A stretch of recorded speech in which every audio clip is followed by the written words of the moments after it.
everyone, welcome to Fashion Calgary. My name is Anya Pasek and I'm here today with Lisa Longball, a 7-time Canadian long drive champion, currently ranked number 3 in the world. Wow, that's a huge accomplishment and a huge title. How do you feel with that title? You know, it's really neat because not only do I love golf and I'm passionate about it, and to be ranked top in the world in my sport, I'm also a mom. So it's really neat to be able to be an athlete that is world class, but also have this wonderful family life as well. So it's something I'm very, very proud of. Well, Lisa, I have to say, when I first read your story, it was incredible because like finding that passion at some point of your lifetime, because your career were going totally different path, and then all of a sudden you discover something different. I wanted you to share a little bit of that story. How did it happen that you are where you are right now? Well, it really is a fun story. I was actually a non-golfer. I tried in junior high school, but you know, there weren't a lot of girls that played, so I basically quit until my 20s when my boyfriend at the time, now husband, Anton,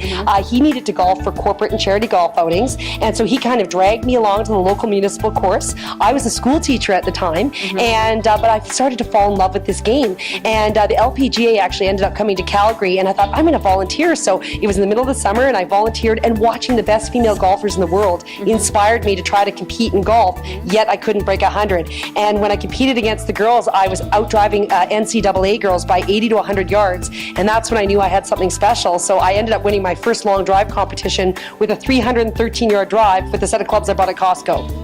Go figure. Oh my God. Oh my God. And the passion, that's when the passion started. Yeah, so what's the most challenging and the most rewarding part of the sport that you're... Oh, challenging is that all the young girls that I continue to compete against, you know, every year. We don't hear that question. Young girls, what you're talking about? You look fantastic. Oh, I love you. I love you. But you know, these girls that are coming out of high school and college that play on the European tour, that, you know, when you're a mom, you know, their whole focus can be golf their whole life, whereas I'm a mom that's driving to hockey and trying to keep balance and birthday parties and all the rest of that. So I think the biggest challenge would be balance and time management. And so I find I have to hit my workouts in the morning before my little man wakes up, and so I can get that part of my day done, and make sure I schedule time to do my office work, time to work out, time to hit balls and work with my coach, and family time. And you have to stick with that. Yeah. And then the most rewarding part, you know, it's twofold. I would say one, when my son actually sees me on TV or in magazines, he's like, hey mom, you know,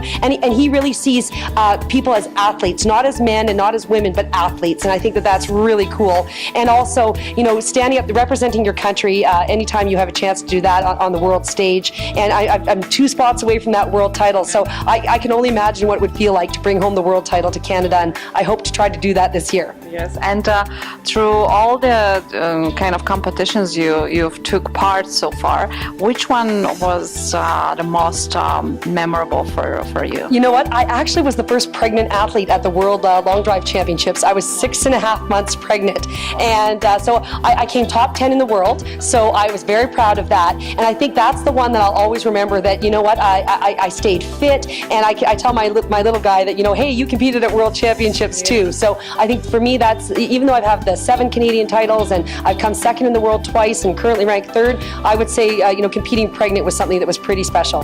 And it's definitely your passion.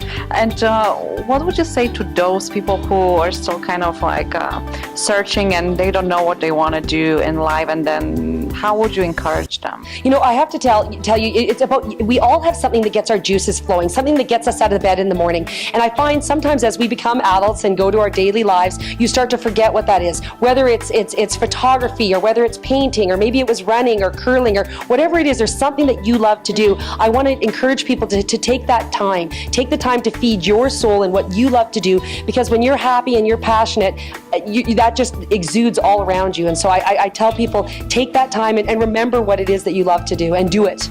Of course. And Lisa, the last question, why did you decided to come on board for this year Fashion Calgary Portrait campaign as one of our ambassador? Well, you know, what really took me aback was the talk about culture, art and culture, because culture it's our beliefs and how we live our lives, and I think that too often, you know, we forget that we are special, and as a group, and our arts, we forget to celebrate our arts, yet that's really what makes us. And so I wanted to be part of this campaign to say that that art and culture is important, and we have to make that part of our daily lives and make a choice to keep that first and foremost, and that we include our families in that, because it's all about being a community, and that's something that Canadians have down. Well, thank you so much for sharing your amazing energy with us. That definitely keeps that going, and thank you for saying yes and being part of the campaign, and we look forward to see you at the gala. I can't wait. Thank you very much. Thank you.